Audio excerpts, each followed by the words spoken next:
દિયોદર ખાતે ખીમણા Bhabhar main highway પર railway bridge નિર્માણ પામ્યો છે, જે બ્રિજને લોકાર્પણ કર્યા વગર છેલ્લા એકાદ મહિનાથી ખુલ્લો મૂકી દેવામાં આવ્યો છે, જેમાં આજે વહેલી સવારથી જ બ્રિજના ટેસ્ટિંગ માટે અધિકારીઓની ટીમ આવી હતી અને દિયોદર રેલવે બ્રિજ પર અલગ અલગ સ્થળેથી સેમ્પલ લેવામાં આવ્યા હતા.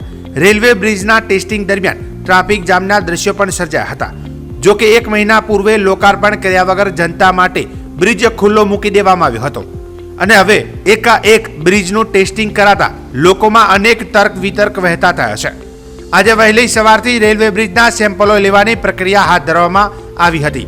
જો કે તેના 2 દિવસ પૂર્વે રેલવે બ્રિજની બાકી રહેલી કામગીરી યુદ્ધના ધોરણે કરવામાં આવી હોવાનું લોકોમાં ચર્ચાઈ રહ્યું છે.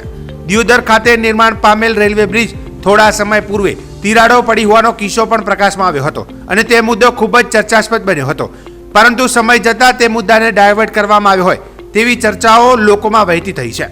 દિયોદર પંથકની જનતા માટે છેલ્લા 4.5 વર્ષથી રેલવે બ્રિજ ગોકળ ગતિએ નિર્માણ પામતો હતો, જેમાં દિવાળી પર્વ પર બ્રિજની કામગીરી પૂર્ણતાના આરે આવી હતી, પરંતુ લોકાર્પણ કર્યા વગર જ બ્રિજને ખુલ્લો મૂકવાની કોણે આપી હશે પરવાનગી તે ચર્ચાનો વિષય બન્યો છે.